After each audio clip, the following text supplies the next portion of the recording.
Assalamualaikum warahmatullahi wabarakatuh. Halo teman-teman, jumpa lagi dengan Mr. Faizal. Oke, gimana teman-teman kabarnya hari ini? Mr. harap teman-teman dalam keadaan baik-baik saja ya, dan tetap sehat, tetap semangat. Oke, kali ini Mr. akan menemani teman-teman semua tentang pembelajaran sains ya tentunya. Nah, pembelajaran yang akan kita pelajari hari ini yaitu tentang bunyi dan pendengaran ya. Teman-teman pasti sering mendengar bunyi, sering mendengar beberapa sumber bunyi. Ya, bunyi itu kan memang tidak terlihat oleh kita. Kita tidak bisa melihat bunyi secara langsung. Gimana bentuk bunyi? Tapi kita bisa merasakannya dengan cara mendengar. Seperti Mister misalnya sedang berbicara ini, teman-teman otomatis sudah pasti bisa mendengarnya ya. Nah, kemudian teman-teman juga bisa tahu sumber bunyi. Nanti kita pelajari lebih detailnya seperti apa ya. Yang jelas bunyi ini ada di lingkungan sekitar kita dan kita sering mendengarkannya. Oke, sebelum masuk ke pembelajaran, Mister harap teman-teman semua dapat mencapai tujuan pembelajarannya ya. Yang pertama yaitu menerapkan sifat-sifat bunyi dan hubungannya dengan indera pendengaran. Yang kedua, nanti teman-teman harus dapat menyajikan laporan hasil percobaan tentang sifat-sifat bunyi. Oke, itu dia tentang tujuan pembelajaran kita kali ini. Oke, yang pertama yang akan kita bahas yaitu bunyi. Teman-teman sudah siap? Oke, kita lanjutkan. Bunyi merupakan segala sesuatu yang dapat didengar ya, karena telinga merupakan indera pendengaran betul. Bunyi dihasilkan oleh benda yang bergetar, yaitu sumber bunyi. Jadi ketika terdapat sebuah benda yang dapat bergetar, nah otomatis itu akan menghasilkan bunyi. Dan benda yang bergetar itu merupakan sumber bunyi. Seperti misalnya Mister bertepuk tangan. Nah, itu pasti terdengar bunyi ya. Nah, dari pertemuan antara tangan kanan dan tangan kiri Mister, itu ada getaran yang menghasilkan bunyi yang dapat kita dengar. Nah, di bunyi ini nanti kita akan bahas tentang sumber bunyi dan yang kedua yaitu jenis bunyi. Teman-teman bisa lihat gambar di sini ya. Ada seorang laki-laki yang sedang berbicara pada seorang perempuan. Otomatis bunyi itu ingat tidak dapat terlihat, tapi kita bisa rasakan dengan cara mendengar ya. Ini salah satu contoh dari bunyi pada saat kita berbincang, berdialog ya. Pada saat misalnya teman-teman berbicara pada mamahnya atau pada papahnya, minta tolong dibuatkan sarapan, minta tolong disiapkan alat-alat sekolahnya. Oke, itu dia sekilas tentang bunyi. Kita masuk ke sumber bunyi. Sumber bunyi, oke. Setiap bunyi yang kita dengar dihasilkan dari benda yang bergetar. Ingat ya, setiap bunyi yang dihasilkan dari benda yang bergetar.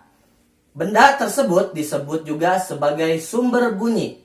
Nah, salah satu contohnya yaitu senar gitar yang dipetik dan drum yang dipukul. Jadi ketika teman-teman sedang memainkan gitar, nah si senar itu kan dia bergetar ya, bergelombang, otomatis dia menjadi sumber bunyinya. Kemudian pada saat drum dipukul, nah itu pun dia bergetar dan menghasilkan bunyi ya. Jadi gitar dan drum itu merupakan sumber bunyi. Oke, good. Selanjutnya yaitu tentang jenis bunyi.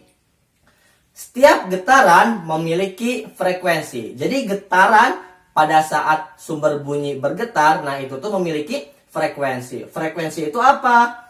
Nah, frekuensi ialah banyaknya getaran dalam 1 detik. Jadi dalam 1 detik berapa getaran yang dihasilkan ya, itu frekuensi. Bisa ulangi? Oke, jadi frekuensi itu ialah banyaknya getaran dalam 1 detik. Oke? Nah, frekuensi ini memiliki satuan yaitu hertz, atau kita singkat kalau ditulis dengan tulisan H besar dan Z-nya kecil ya. Hz itu satuannya. Satuan dari frekuensi ialah hertz. Nah, jenis-jenis bunyi ini yaitu terbagi 3 ya. Yang pertama ada bunyi infrasonik. Bunyi ini ialah bunyi yang memiliki frekuensi kurang dari 20 Hz ya, atau lebih kecil dari 20 Hz. Nah, contoh makhluk hidup yang dapat mendengar bunyi infrasonik itu ada jangkrik, anjing, dan gajah. Jadi ini frekuensinya sangat kecil ya. Yang kedua yaitu ada bunyi audiosonik. Bunyi ini ialah bunyi yang memiliki frekuensi dari 20 sampai 20 ribu Hz. Nah, salah satu makhluk hidup yang dapat mendengar dengan bunyi audiosonik ini ialah manusia, kita sendiri ya. Jadi kita bisa mendengar dari frekuensi 20 sampai 20 ribu Hz. Kalau misalnya 15 Hz, kita bisa mendengar atau tidak? Tentu tidak ya, karena yang lebih kecil dari 20 Hz yang bisa mendengarnya hanya jangkrik, dari anjing dan gajah, sedangkan manusia dari 20 sampai 20 ribu Hz.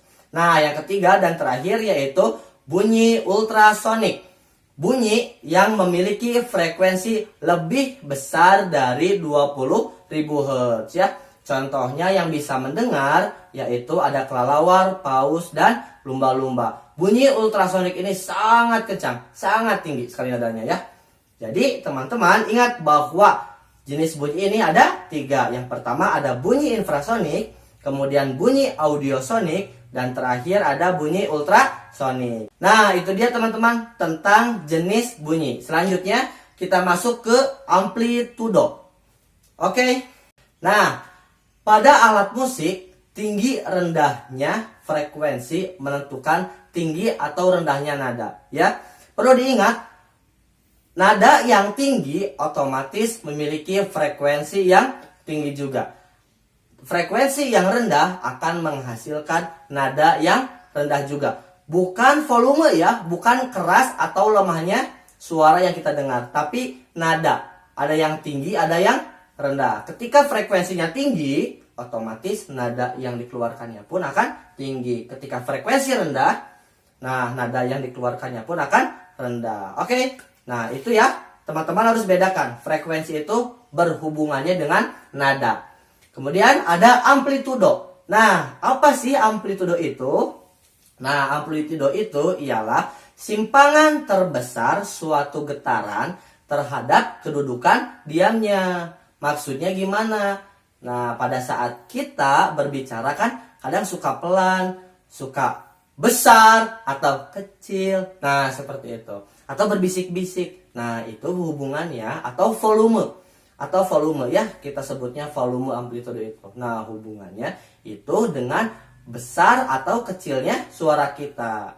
Amplitudo membedakan bunyi menjadi kuat atau lemah bunyi ya. Ingat, kalau frekuensi itu berhubungan dengan nada, sedangkan amplitudo itu berhubungannya dengan volume. Ketika kita berbisik-bisik, misalnya, Mister Nandang, kemari. Nah, itu kan Mister berbisik-bisik ya, otomatis amplitudonya pun kecil ya. Tapi kalau misalnya Mister Nandang akan kemana? Nah, itu kan Mister volume suaranya keras ya, otomatis amplitudonya pun besar. Nah, bunyi kuat atau bunyi dengan amplitudo yang tinggi. Contohnya yaitu ada konser musik dan mobil balap. Ketika teman-teman sedang berada di konser musik, entah misalnya ayahnya yang lagi pentas ataupun misalnya dengan orang tua, teman-teman mengapresiasi pertunjukan musik, itu kan volumenya sangat keras. Itu artinya dia memiliki amplitudo yang sangat besar. Kemudian ada bunyi yang lemah. Bunyi ini yaitu bunyi dengan amplitudo yang rendah atau kecil. Orang yang berbisik dan suara kaki berjalan. Nah, itu contohnya ya. Jadi teman-teman harus bedakan kalau amplitudo itu hubungannya dengan volume. Seperti yang teman-teman lihat, di sini ada gambar yaitu gelombang transversal ya namanya, atau gelombang bunyi. Nah, teman-teman lihat di situ ada jarak dari titik tengah ke titik atas dengan nama garisnya yaitu A. A itu amplitudo. Kalau garisnya semakin tinggi bentuknya, semakin tinggi, semakin jauh, nah itu artinya volume atau amplitudonya semakin besar. Tapi kalau misalnya bentuknya kecil, seperti bentuk yang kecil ya, Nah, itu artinya volume yang sangat kecil dari grafik amplitudo ya. Ini salah satu contoh dari jenis gelombang ya, ada gelombang transversal. Nanti dibahas lebih detailnya apa itu gelombang pada saat teman-teman semua sudah di SMP. Oke, itu dia tentang frekuensi dan amplitudo. Selanjutnya kita bahas tentang sifat-sifat bunyi.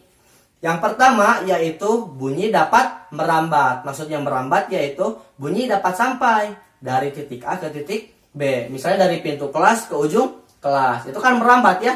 Si bunyi itu berjalan ibaratnya gitu. Nah, bunyi merambat melalui zat perantara atau kita sebut medium. Nah, mediumnya itu ada benda padat, ada cair, dan gas. Kalau misalnya benda padat, pada saat teman-teman sedang diperiksa di dokter ya, seperti gambar satu ini. Ketika dokter dan pasiennya, dia sedang mendengarkan detak jantungnya menggunakan stetoskop. Itu kan dari benda padat ya, ingat. Dari dada ke stetoskop, itu langsung ke benda padat. Nah, itu salah satu contoh merambatnya. Atau jalannya suara. Kemudian ada benda cair. Nah, kalau cair, ketika teman-teman misalnya pada saat berenang, terus kemudian masuk ke dalam kolam, nah teman-teman bicara atau ngomong, di situ kan kadang terdengar sangat kecil ya. Nah, di situ merupakan salah satu contoh bahwa bunyi dapat merambat melalui air atau zat cair. Dan terakhir yaitu gas.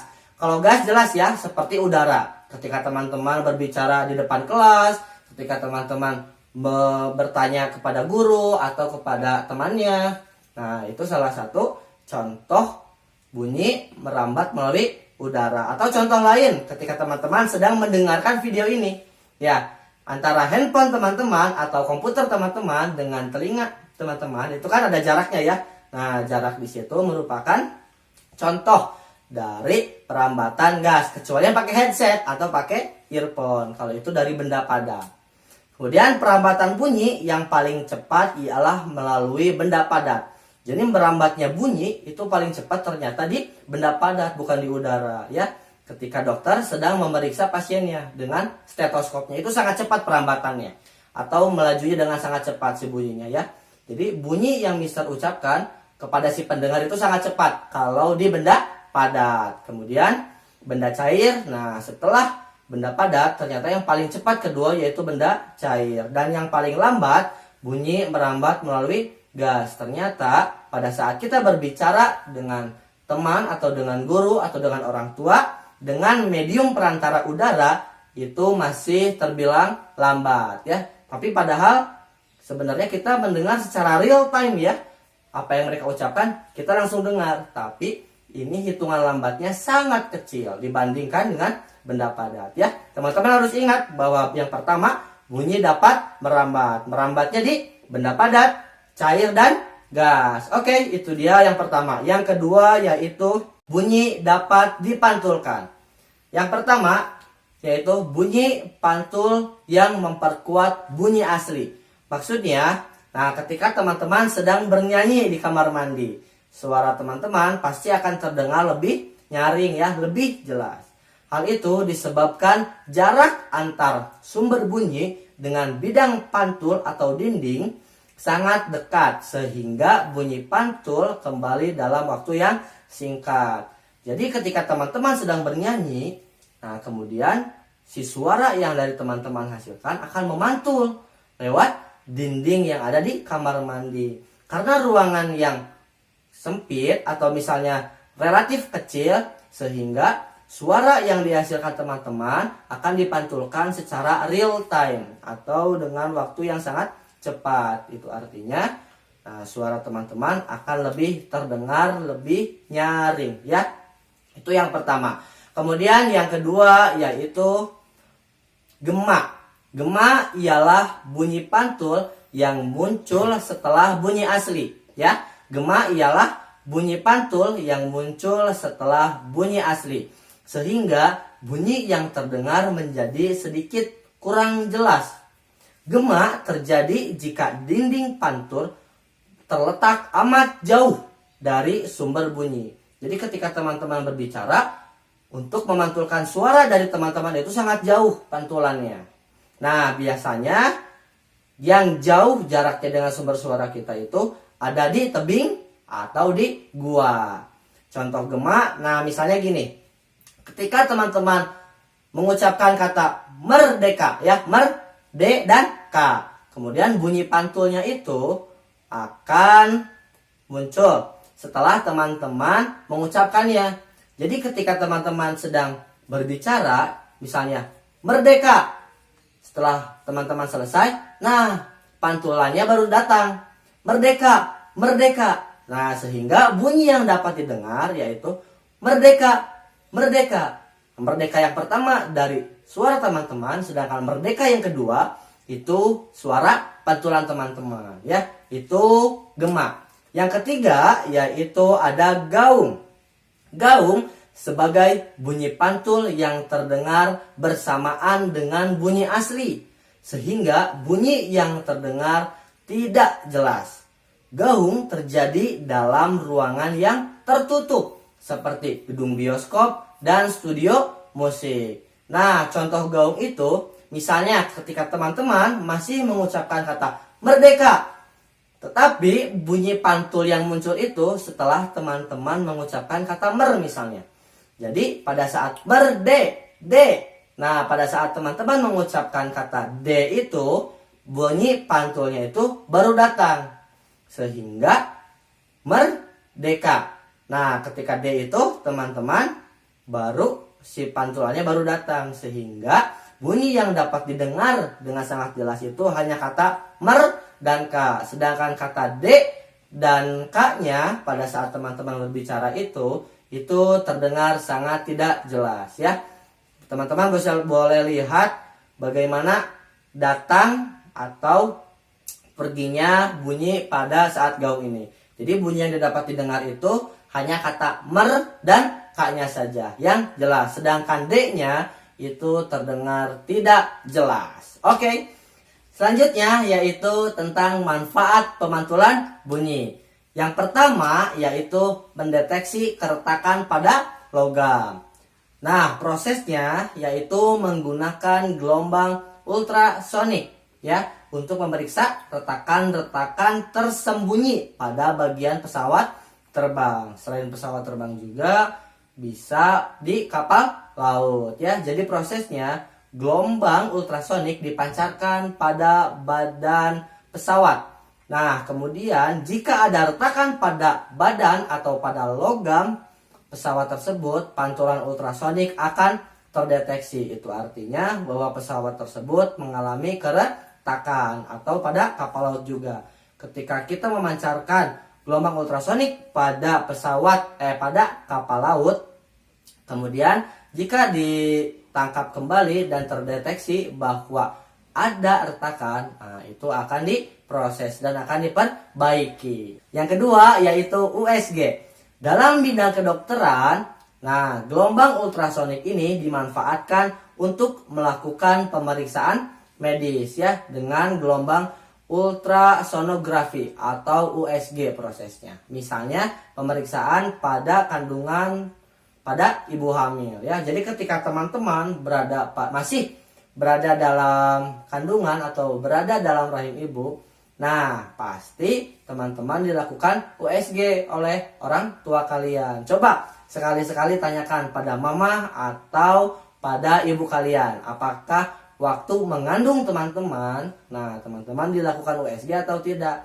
Nah, di situ kita dapat mengecek atau dapat memeriksa kehamilan, ya. Nah, seperti gambar tersebut, ini merupakan contoh hasil dari USG, ya. Di situ ada kepala bayi atau kepala janin yang akan siap untuk dilahirkan. Oke. Yang ketiga yaitu mengukur kedalaman laut. Kapal memancarkan bunyi dari alat yang ada di dasar kapal menuju dasar laut. Bunyi yang telah sampai di dasar laut akan dipantulkan dan kembali diterima oleh alat tersebut. Jadi, di dasar kapal laut itu terdapat alat yang dapat memancarkan bunyi terus ke dalam laut hingga ke dasar laut. Ketika sudah di dasar laut, bunyi tersebut otomatis akan memantulkan kembali ke arah kapal ke atas. Nah, setelah mendekati permukaan, nah si bunyi tersebut akan ditangkap lagi oleh alat pendeteksi bunyi itu. Nah, di situ kita dapat mengetahui berapa kedalaman laut di posisi kapal tersebut. Oke. Selanjutnya yaitu mengetahui kedudukan benda dalam laut atau mengetahui keberadaan benda-benda yang ada di dalam laut ya, di bawah kapal kita misalnya. Dengan mengarahkan gelombang bunyi ke dalam laut dapat diketahui benda-benda yang ada di dalam laut. Misalnya yang sering menggunakan alat pendeteksi ini yaitu pada kapal selam dan kelompok ikan atau para pencari ikan ya oleh nelayan. Nah, gambarnya kurang lebih seperti ini ya, alat pendeteksinya, tapi tidak berbentuk ikan, biasanya berbentuk gelombang saja. Nah, yang sangat sering menggunakan alat pendeteksi ini tentu nelayan. Ketika nelayan mengaktifkan alat untuk mengetahui keberadaan ikan, nah, pada saat hasil dari scan-nya atau hasil dari GPS tersebut ternyata terdapat banyak sekali ikan, otomatis nelayan tersebut akan menangkap ikan di situ ya. Tetapi ketika alat mendeteksi ikan tersebut ternyata hasilnya sangat sedikit, nah otomatis nelayan tersebut akan pindah ke tempat yang lebih banyak ikannya ya. Oke. Ya, selanjutnya kita akan bahas tentang bunyi pada alat musik ya. Yang pertama kita bahas yaitu gitar. Gitar merupakan alat musik yang dimainkan dengan cara dipetik. Bagian paling penting dari gitar adalah badan gitarnya ya, yang bentuknya meliuk-liuk itu ya, dan terdapat lubang di gitar tersebut. Ruang di dalam gitar berfungsi untuk memperkuat bunyi asli senar sehingga dapat terdengar cukup keras untuk kita dengarkan. Nah, kenapa di gitar akustik sering kita temukan terdapat lubang dan ada ruangan yang kosong di dalamnya?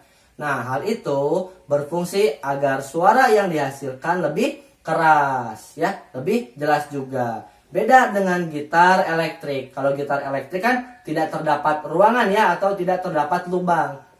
Sehingga untuk mengeraskan suara pada gitar elektrik, teman-teman harus menyolokkan kabel jack ya pada gitar elektrik. Sehingga terdengar suaranya lebih jelas lagi ya. Nah, peristiwa tersebut dinamakan resonansi. Oke. Nah, apa resonansi itu? Resonansi itu ialah peristiwa ikut bergetarnya suatu benda karena pengaruh bergetarnya benda lain. Resonansi dapat memperkuat bunyi asli suatu benda. Jadi ketika teman-teman bermain gitar di gitar akustik, otomatis si lubang atau si ruangan yang kosong itu dia akan ikut bergetar sehingga menghasilkan suara yang lebih keras juga. Oke. Yang kedua yaitu ada perkusi. Bunyi perkusi atau alat yang dipukul dihasilkan dari resonansi udara ya di dalam badan perkusi yang memperkuat bunyi asli getaran dari gendang misalnya. Jadi ketika teman-teman sedang bermain gendang itu kan akan terdengar sangat keras.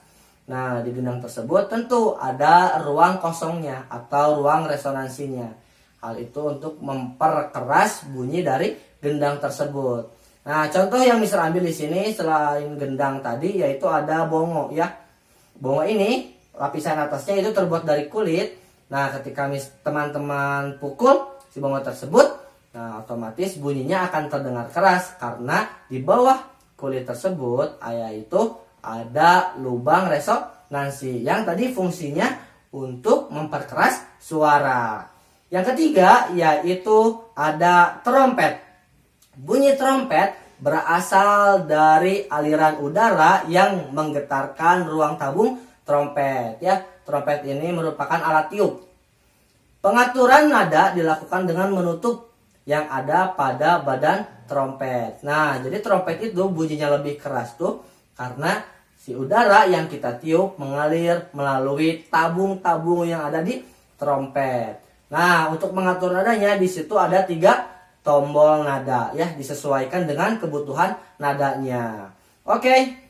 Nah, itu dia teman-teman tentang pembelajaran hari ini ya. Kita sudah belajar tentang bunyi. Untuk pendengaran nanti kita bahas di pertemuan selanjutnya. Tadi kita sudah belajar tentang bunyi ya, bahwa bunyi itu ialah sesuatu yang dapat kita dengar, sedangkan sumber bunyi yaitu berasal dari benda yang bergetar. Jadi setiap benda apapun yang bergetar itu pasti akan menghasilkan bunyi ya, dan dapat kita dengar. Kemudian tadi kita belajar tentang jenis-jenis bunyi juga, ada manfaat bunyi juga ya. Yang terakhir tadi ada bunyi pada alat musik. Nah, Mister harap teman-teman semua dapat mengikutinya dengan baik ya. Oke, cukup sekian pembelajaran untuk hari ini. Nanti kita sambung lagi di pertemuan selanjutnya. Tetap semangat, tetap sehat, jaga pola makannya, jaga sholatnya. Terima kasih. Wassalamualaikum warahmatullahi wabarakatuh.